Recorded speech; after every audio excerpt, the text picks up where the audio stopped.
¿Cómo están? Bienvenidas, bienvenidos todas y todos. Esto que es En la Cabina. Me da muchísimo gusto poder comenzar con ustedes este lunes. Además, por supuesto que tendremos temas muy interesantes, muy variado este programa En la Cabina. Gracias a Minotauro Figueroa, que está en los controles, a Rocío González en la producción en redes sociales. Les saluda en este micrófono Laura Martínez Gamiño y como saben, y quiero que lo sepan siempre, ustedes son nuestros mejores invitados aquí en la cabina. Iniciamos. Connect your soul. Connect your body.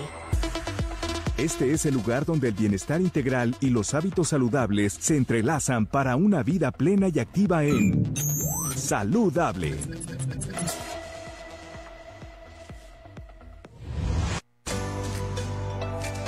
Y como bien lo dice esta sección que se llama Salud Hable, es momento que nuestra salud hable, porque este juego de palabras que hicimos en esta sección precisamente es para eso, para hablar de la salud.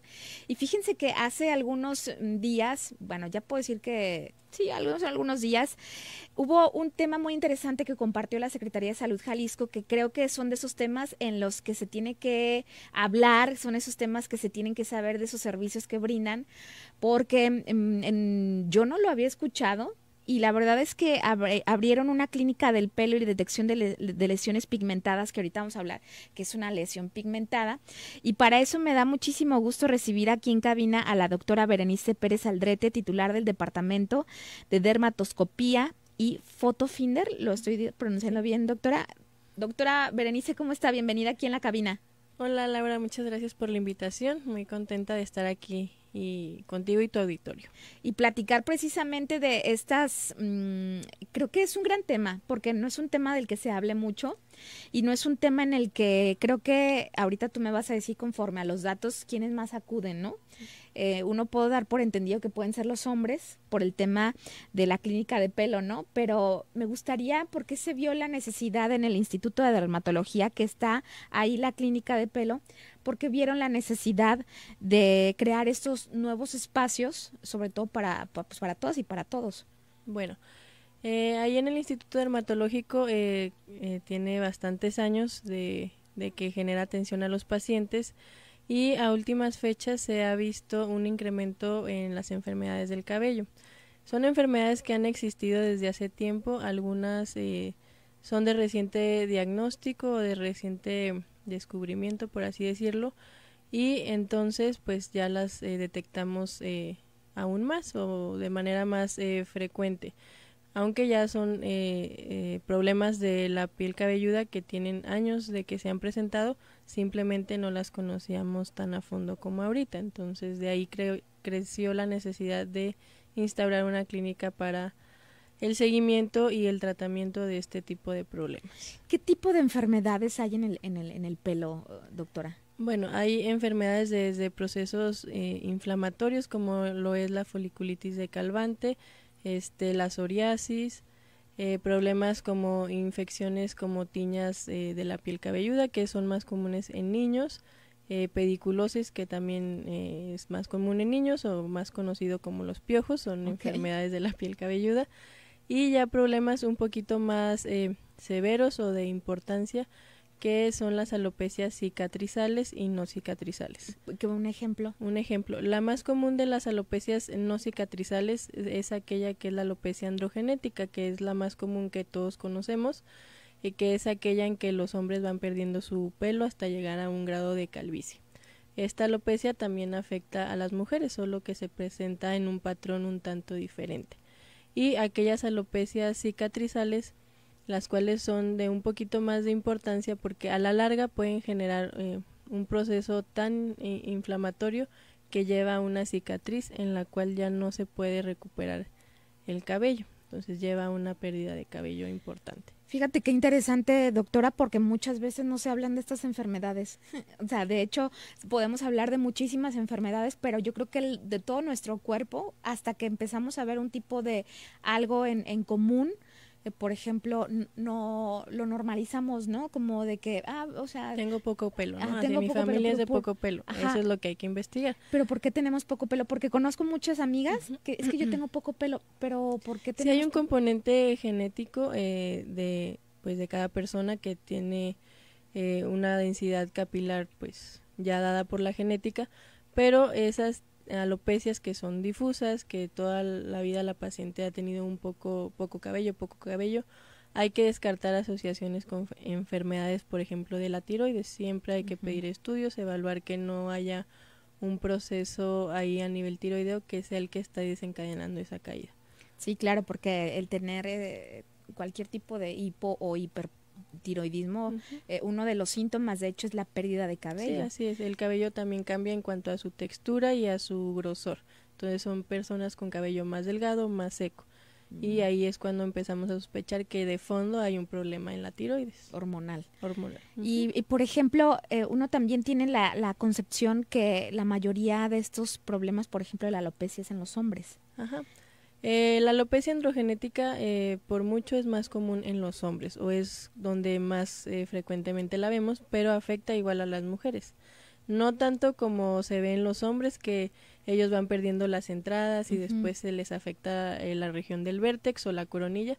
En las mujeres es una caída un poco más difusa, en la cual la línea media del partido se va haciendo un poco más ancha y se va perdiendo pues la cantidad habitual de cabellos. Entonces ese es uno de los problemas más comunes, pero en las mujeres por problemas hormonales sobre todo es muy común después del embarazo o bueno del parto, que con los cambios hormonales que se dan más o menos a los 3-4 meses del posparto empiecen con una entidad que se llama efluvio telógeno, en la cual el cabello tiene una fase, un ciclo de crecimiento, o sea, una etapa en la que crece, luego se estabiliza y luego se cae. Entonces, todos los cabellos que nosotros tenemos están programados para caerse en cierto tiempo. Entonces, después del embarazo, con los cambios hormonales, esa fase que se llama telógeno se acelera, entonces empieza a caer el cabello. Pero saber que es algo transitorio sí requiere un tratamiento, sobre todo que la paciente sepa que va a ser transitorio, que se va a recuperar su cabello, que no se va a quedar sin pelo, porque es algo que genera mucha ansiedad en los pacientes, entonces sí es importante tranquilizar. O sea, lo asociamos con algo estético también. Claro, la función del cabello entre todas las que tiene es un componente de belleza, de autoestima, de reconocimiento, etcétera. Sí, creo que es algo muy interesante. Por ejemplo, el tema de la caspa, ¿es una enfermedad? La caspa se conoce, o el nombre correcto es dermatitis seborreica, sí, es un exceso seborreica. Es un exceso en la producción de grasa. Siempre que un paciente llega y dice, es que tengo resequedad, no es resequedad, es todo lo contrario, es exceso de la producción de grasa. Esa grasa se seca y genera esa caspita o esa escamita que se ve y al mismo tiempo inflama donde nace el pelo y lo puede favorecer que se esté cayendo más. Entonces sí es algo que se debe tratar. Ahí es una enfermedad que se presenta por ciclos. Hay periodos en los que empeora, sobre todo en la época de frío. Con el clima la piel cabelluda se reseca, entonces el cuerpo intenta producir más grasa para hidratarlo. Entonces es cuando empeora la dermatitis seborreica en el tiempo de calor. Y esta sí es una de las enfermedades que está muy relacionada al estrés. El estrés no es la causa de ninguna dermatosis, pero sí las puede desencadenar y hacer que persistan. Es que me parece como bien interesante porque son temas, doctora, en el que lo normalizamos mucho. Decimos, no, pues es que, por ejemplo, el tema de la caspa lo vemos tan normal. O sea, lo vemos como algo de que, ay, tengo caspa, pero es que ¿por qué tienes caspa? Porque la caspa sí te produce un olor en tu cabello. Sí, al final es grasa que se oxida y genera un aroma un tanto peculiar y que requiere un tratamiento. O sea, el tratamiento puede ir de un shampoo medicado todos los días hasta que se llegue a una fase de mantenimiento y entonces el paciente puede disminuir la frecuencia en la que lo utiliza, pero siempre tiene que estar usando un shampoo medicado, por lo menos una vez a la semana. Doctora, ¿y esto va aunado a que el cabello sea graso? Sí, va de la mano. O sea, ese aspecto que nosotros vemos si una persona tarda un día en bañarse, la piel cabelluda pues se hace notar y se ve el pelo oleoso, se ve grasoso, se ve con una escama, entonces eso es exceso de grasa, no es resequedad. También existe la creencia de que hay que lavar el cabello un día sí y un día no, porque se cae más, Ajá. o eso más que nada es Que porque se le desprende la Ajá. grasa al cabello o algo Ajá, así, eso ¿no? es más que nada un cuidarlo, mito? es un mito. Sobre todo en aquellas personas que se tiñen el cabello, pues es para mantener un poco más de tiempo el color. El tinte. Ese es el origen de ese mito. En realidad no, el cabello se debe lavar todos los días. Y más en las personas que tienen caspa o dermatitis seborreica. Sí, claro, porque está ahí un tipo de grasa que Ajá. hay que quitarlo. Entonces, Sí, claro, y el shampoo medicado lo que hace es limpiar esa grasa. O sea, el paciente puede usar ese shampoo en la piel cabelluda y el largo de su cabello lavarlo con cualquier otro shampoo. O sea, no. ok, nada más en el cuero cabelludo Ajá. y en lo que sigue. Fíjate qué interesante lo Ajá. que acabas de decir, porque creo que a veces lo que menos le damos, o sea, cuidado es a nuestro cabello. Sí, bueno, aunque últimamente ya está más en boga el cuidado del cabello, la rutina capilar, etcétera, pero sí es de lo que últimamente apenas va como en crecimiento. Oye, y para ya casi a irnos al corte, doctora, mm, ¿qué tan seguido van, o sea, van y se atienden el tema de las enfermedades del cabello? Pues, Perdón, sí, pues del cabello, ¿verdad? Del cabello o del pelo. Del pelo, más bien. Enfermedades del pelo.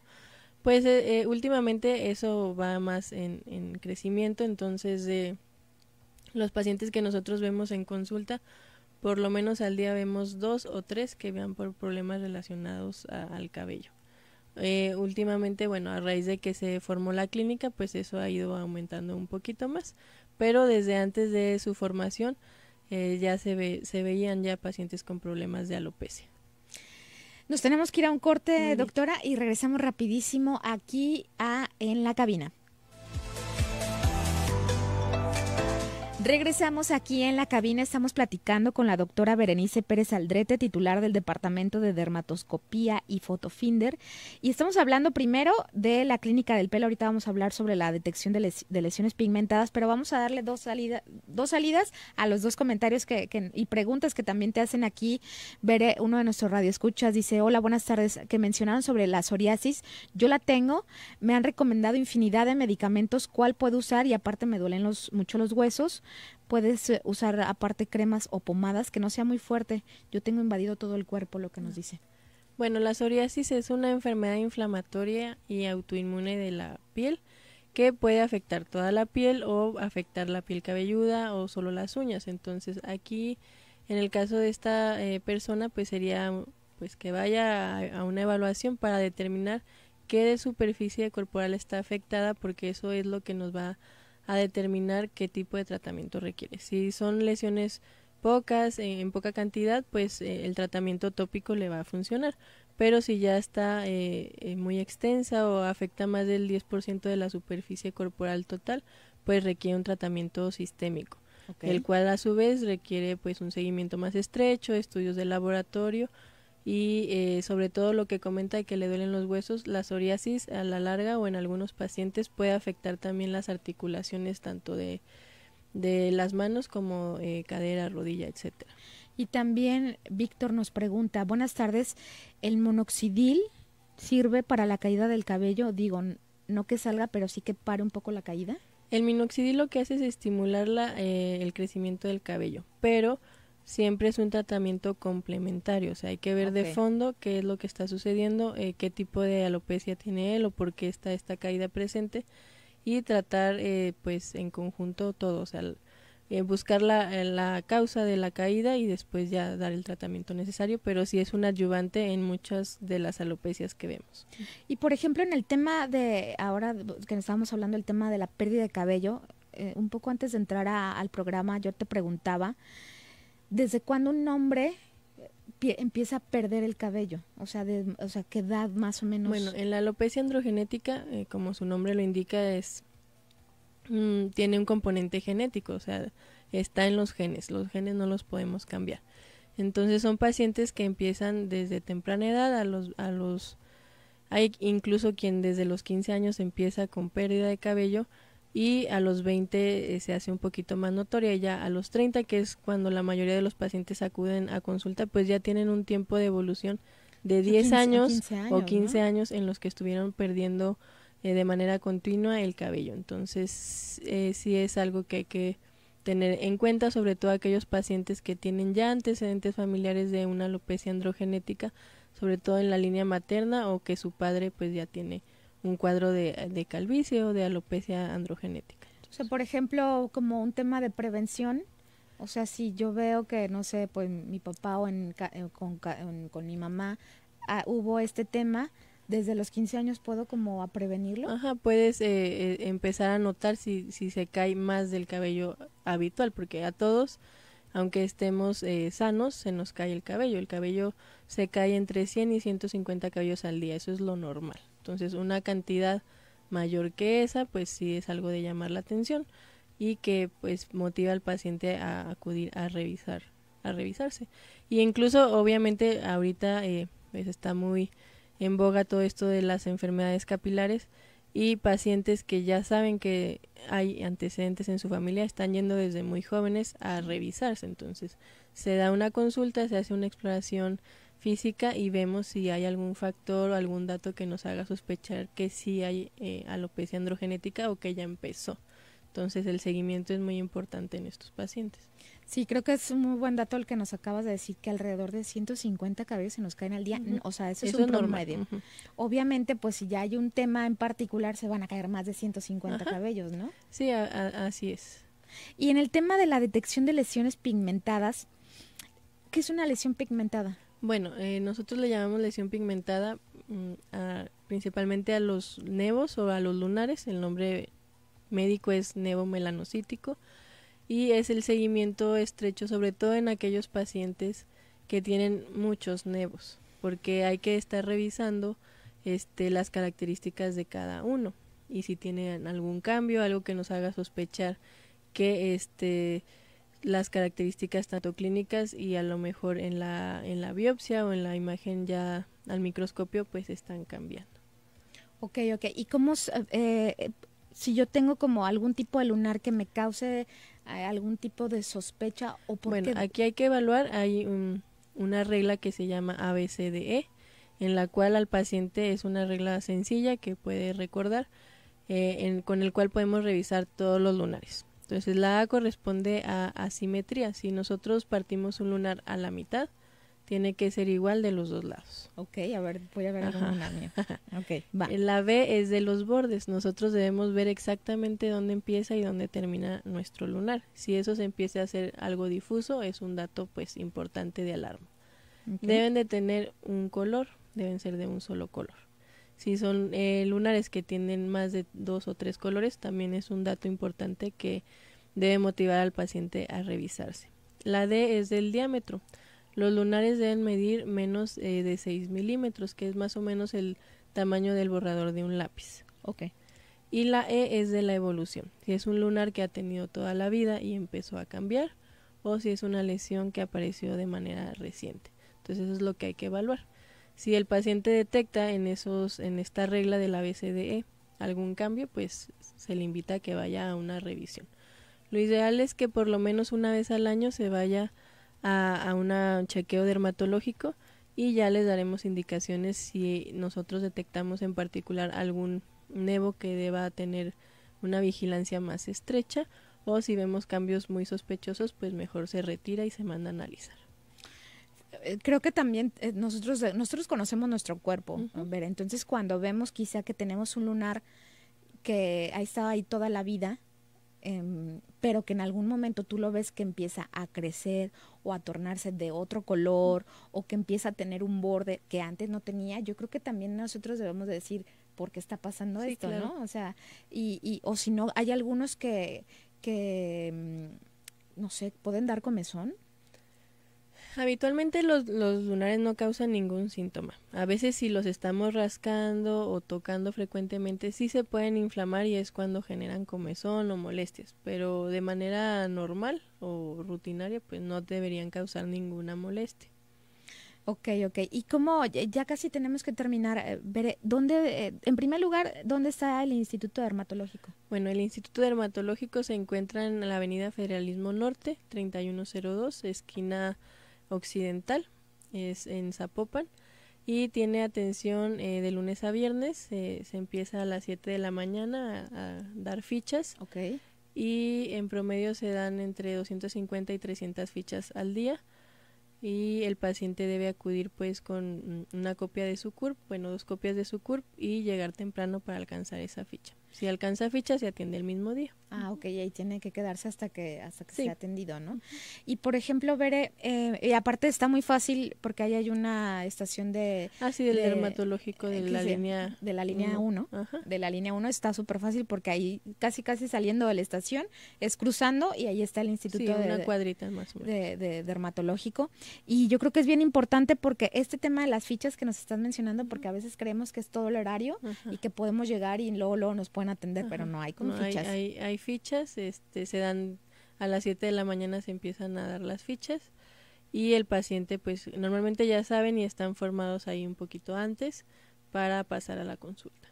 Y ahí tú ya le dices qué es lo que quieres como en particular atenderte, ¿no? Sí, pues van ellos con su motivo de consulta.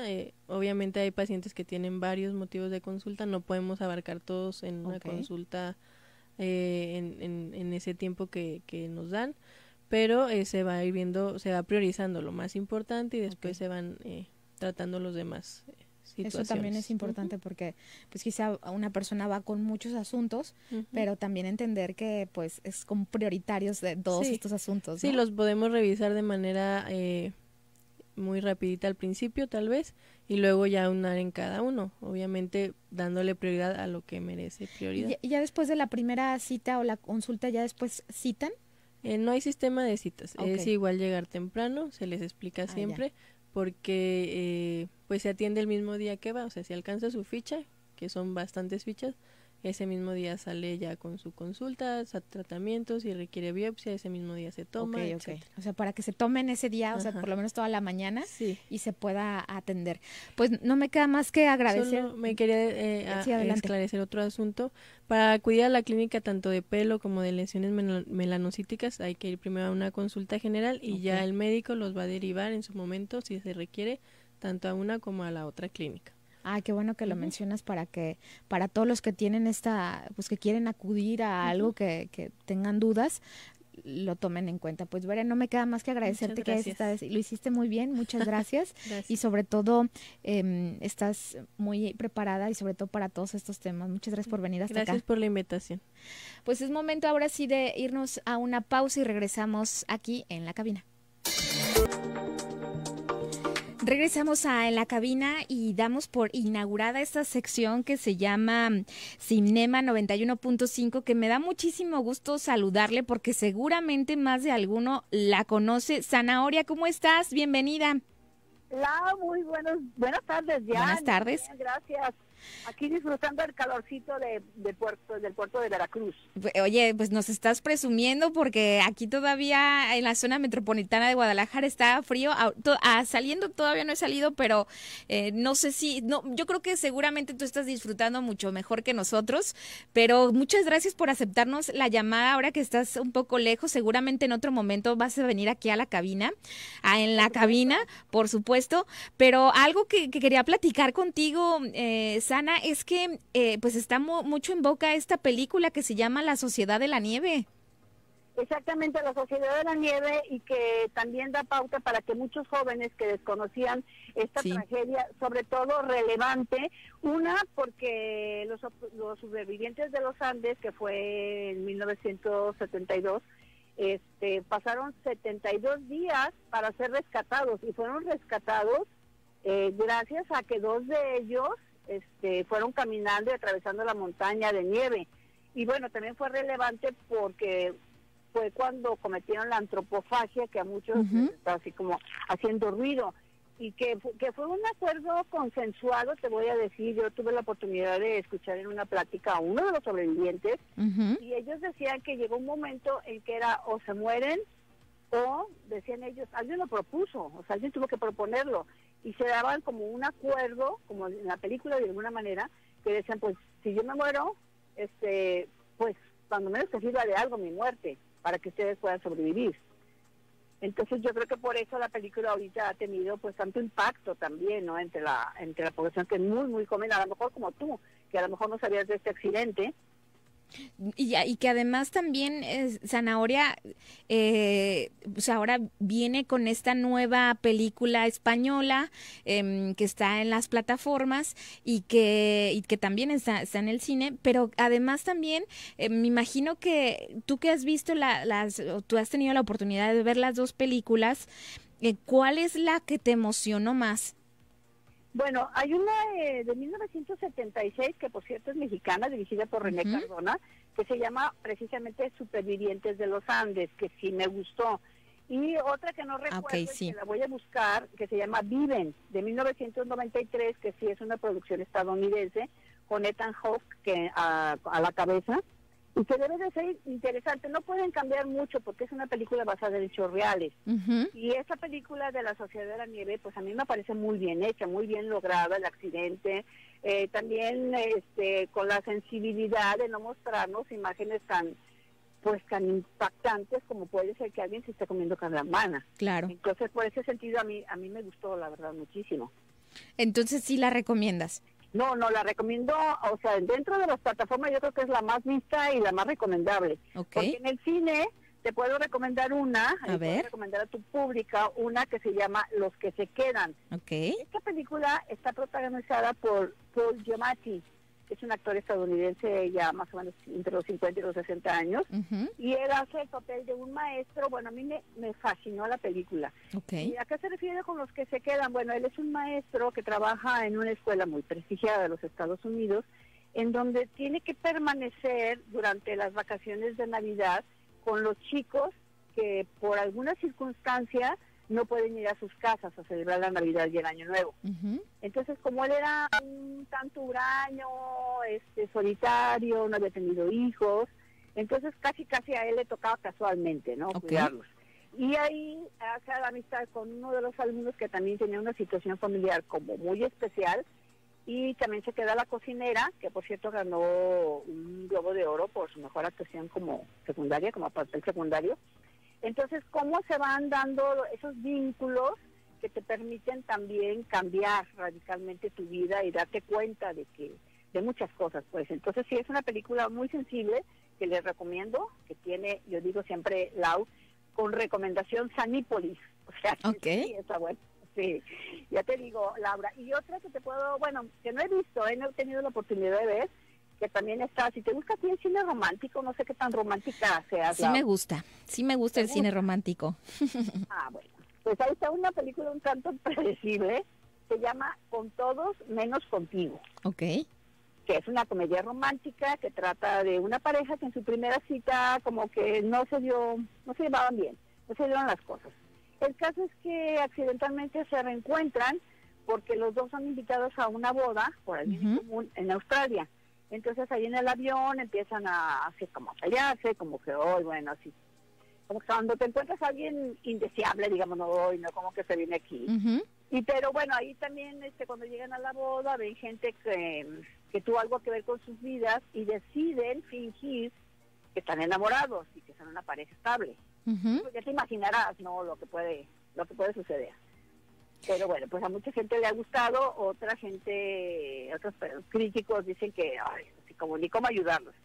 Y por ahí está también del universo de los Derbez, otra película, que se llama Roomies, que no ha tenido la oportunidad de verla, pero pues ya sabemos también, es muy predecible. A mí en lo particular sí las veo, pero trato de evitarlas.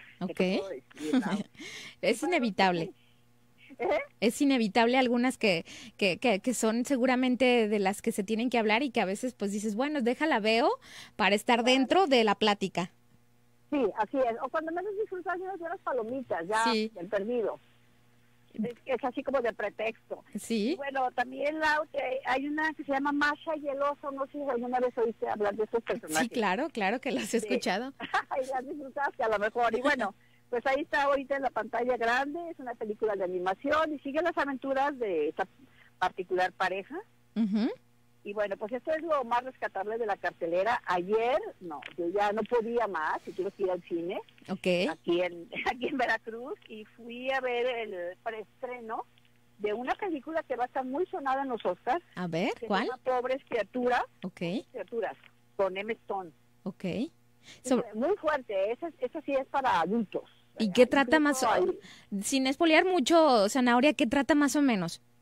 Sí, mira, haz de cuenta que es una película de ciencia ficción, pero también como un tanto fantástica, y trata de la vida de un doctor, porque está en los años, no me acuerdo, situada en los años cuando apenas estaba la medicina, y él era un médico que había sido objeto de maltrato.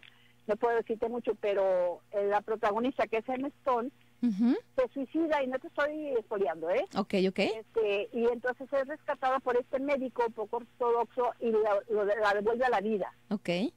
Y entonces ella está aprendiendo del mundo y está aprendiendo de cosas. A mí me recordó mucho otra película como de ciencia ficción también, de Boris Vian, de un escritor francés que me encanta. Ok. Entonces, no sé, puede no ser tan del agrado de mucha gente, pero la verdad, lo que es la fotografía, lo que es el vestuario de Emma Stone está así impresionantemente alucinante. Y también la trama, obviamente, cómo va desarrollando su personaje. Muchos, y yo coincido con muchos críticos, que dicen que es la mejor actuación de Emma Stone. Ok. Probablemente se pueda llevar el Oscar, ¿eh? Sí, porque ya se llevó un Golden Globe, entonces creo que ya vienen los Óscares, mi querida Zanahoria, es algo que a mí me gusta hablar de los Óscares. A veces no tenemos toda la oportunidad de platicar de todas las nominaciones, pero sí de las más relevantes. Podría ser que nos vayamos adentrando un poquito y preparándonos para esa fiesta del cine que sucede cada año. Creo que son en marzo los Óscares. Y pues nada. Estamos moviendo, pero van a ser en marzo en esta ocasión. Sí, pues muchas gracias, Zanahoria. Ahora sí que ya cuando regreses de tu viaje, aquí te espero con mucho gusto. Ay, pues gracias a ti por dejarme hablar de mi pasión, que es el cine. No, pues de qué. Nos ahí en cabina. Claro que sí. Muchas gracias, Zanahoria, y nos volvemos a escuchar muy pronto. Gracias, un abrazo. Y bueno, ahí están estas recomendaciones, algo que yo quería hablar, por supuesto, de la Sociedad de la Nieve, los estrenos, las recomendaciones, y pues no se pierdan esta sección que va a estar a cargo de mi amiga la Zanahoria, Cinema 91.5, y ahora sí, nos vamos a un corte y regresamos con más aquí en la cabina.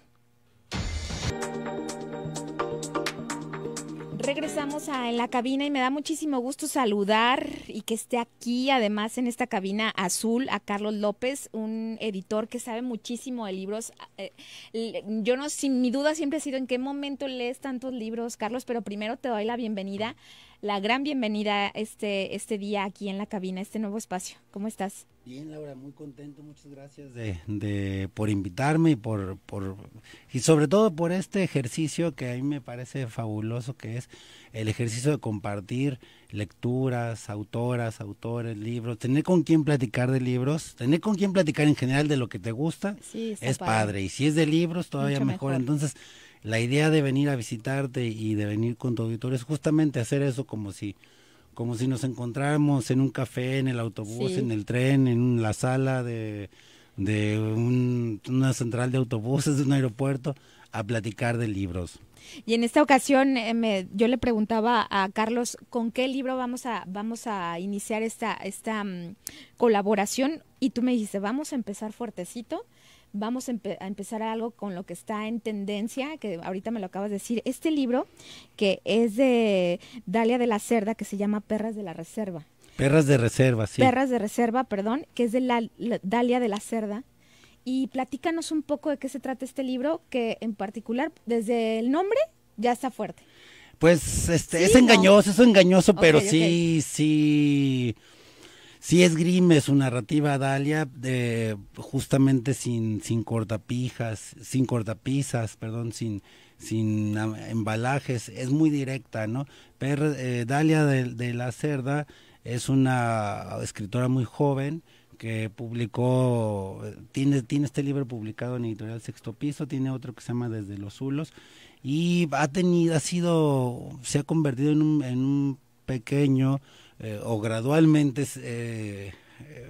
en un fenómeno editorial en México, el hecho de que durante la reciente decena de ¿qué será? De 2014, 2015 para acá, ha habido un boom, hay un trend de jóvenes mujeres escritoras en México y en Latinoamérica, ¿no? Desde la Dalia de la Cerda, Fernanda Melchor, Brenda Solórzano, es decir, jóvenes autoras que están dando el manotazo en la mesa de que las mujeres y las mujeres jóvenes tienen muy buenas lecturas, tienen muy buena forma de contar las cosas, y bueno, Dalia de la Cerda no es la excepción. Y este librito, Perras de Reserva, si bien el título hace un guiño a esta película de Tarantino, una de sus primeras películas, pero está muy alejada justamente de eso, justamente es un guiño donde busca, si es que fuera necesario, yo digo que no, pero donde busca reivindicar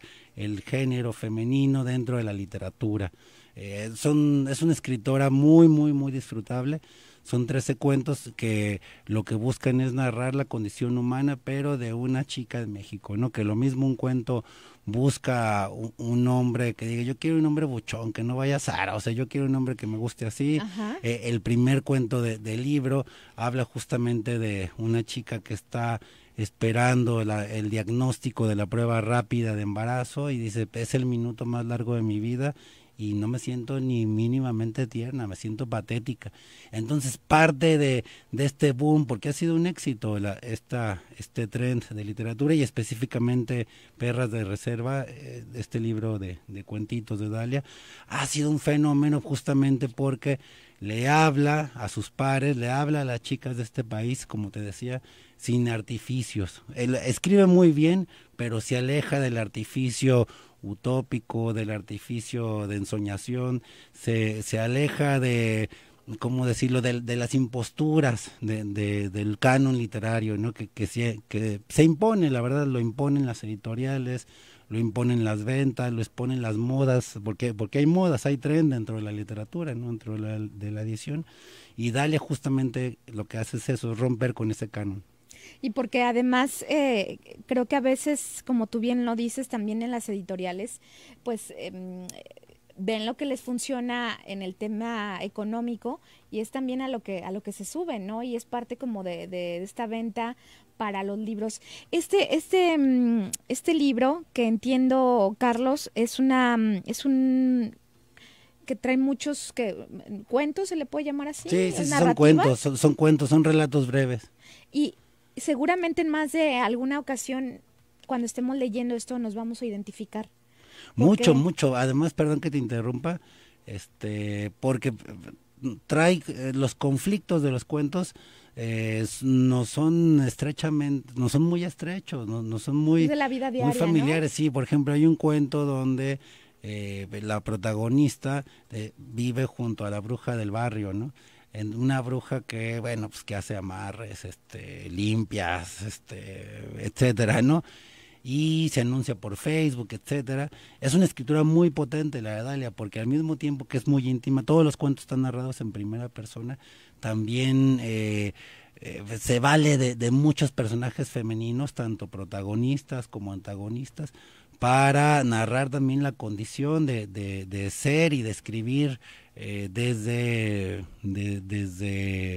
este rol, pues, que les ha tocado, ¿no? Que es no solo ser mujer per se, sino ser mujer en un país como México, ¿no? Donde bueno, ya no vamos a hablar ahorita de cuestiones políticas o de seguridad, pero donde las condiciones son más adversas, ¿no? Más complicadas que en otros países, ¿no? Entonces, de eso va. Y luego los gatos de la protagonista se brincan a la casa de la bruja a hacer del baño. Entonces, a partir de anécdotas muy, muy ordinarias, muy en cierto modo cotidianas, tiene un guiño entre la autora, las demás protagonistas o las demás personajes, las demás mujeres que habitan en las páginas de este libro, y desde luego un diálogo muy íntimo con la lectora o con el lector. Por ejemplo, aquí que le estoy dando un poco de la ojeada de este libro, Carlos, por ejemplo, aquí en la primera dice Juliana, me imagino que Juliana cuenta una historia. Sí. Y de ahí se brinca, por ejemplo, a otro, no sé si es capítulo, lo voy a leer, claro que sí, que dice que Dios nos perdone, no sé si lo narra otra mujer, Constanza, que me imagino que ella cuenta toda la historia, pero tú que ya tuviste la oportunidad de leerlo, y obviamente sin espolearlo. Sin espolear. ¿Tú crees que en todas las narrativas de estos cuentos hay algo en común? O sea, en que todos, ¿qué podrían tener qué podrían tener en común todas las narrativas de estos cuentos que hay en este libro, Carlos? Yo creo que es el eje más visible. Me parece que es una escritura muy potente. Dalia, como te decía hace un momento, sin perderse en pretensiones, de estilos de un canon literario, es decir, con un lenguaje muy aparentemente simple, tiene una escritura muy potente, y lo más importante es que narra la historia, como te decía, de mujeres en diversos contextos, ¿no? Desde, por ejemplo, que decías de las hijas de un diputado, hay un cuento de una sicaria, okay, la heredera de un narco, y bueno, todo gira alrededor de la mujer. Entonces creo que es un cuento que, si bien, es un libro de cuentos que, si bien puede ser una fotografía de lo que pasa en el contexto normal, ¿no? Porque creo que eso vale mucho la pena rescatar del interesante de este libro, es que es la fotografía de muchos contextos de diferentes tipos de mujeres en sus contextos al final de cuentas, porque no es el mismo contexto que yo puedo vivir a que pueda vivir, por ejemplo, la hija de un alto funcionario, o de un empresario, o también de una mujer que se encuentra en una zona marginada, ¿no? Sí, claro. Entonces, creo que en eso se puede coincidir las similitudes que también podamos encontrarnos nosotras las mujeres a pesar de nuestro contexto. Sí, y no es un libro, a mí eso me cae un poco, a veces es incómodo, no es un libro de género, es un libro que puede disfrutar cualquier lectora o cualquier lector que guste de la buena literatura. Y además, pues sí trae, además de esa fiereza narrativa de Dalia, también desde su dimensión axiológica, desde los valores, desde la antropología, es muy completo, ¿no? Este primer cuento, el que comentábamos hace un momento, el que abre y está esperando los resultados de una prueba de embarazo, al final del día es un texto que, más allá de contar en sí mismo ese suceso, nos está contando la protagonista la decisión de si tener o no un bebé, la decisión de asumir su maternidad o de asumir su no maternidad, desde sus necesidades, desde sus prioridades, desde sus filias y desde sus fobias. Y me parece que son temas que, aunque cada vez se abordan más, el hecho de que estén tan bien contadas también ayuda, no solamente a leer buenos libros, a compartir buenas historias, sino también a reflexionar sobre estas condiciones o sobre estos elementos de la condición humana, específicamente de la mujer en México. Y en diferentes contextos, por supuesto. Sí, claro. Pues, ¿dónde pueden seguirte, Carlos? ¿Dónde pueden, seguir tus redes sociales? ¿Dónde lo pueden hacer? Pues está como Gogo de Alba en las redes sociales, y yo creo que ahí vamos a empezar a hacer el ejercicio de estar subiendo estos pequeños comentarios, reseñas, estos diálogos que vamos a ir teniendo aquí en esta cabina azul, y a estar avisando de los títulos que vienen, y si les interesa que comentemos alguno, también para que nos lo diga, porque también vamos a estar regalando los ejemplares que se vayan comentando por aquí. Pues ya nos tenemos que ir, Carlitos, y muchas gracias por venir hasta acá. No, pues tampoco son las ondas de tan lejos, ¿no? Pero no te preocupes. Es un esfuerzo, se agradece. Muchas gracias a ustedes, y bueno, hay que leer y hay que compartir lo que leemos para contagiar, para que se vuelva un germen. Pues muchas gracias Rocío, gracias Minotauro. Yo me despido y nos escuchamos el próximo lunes aquí en la cabina.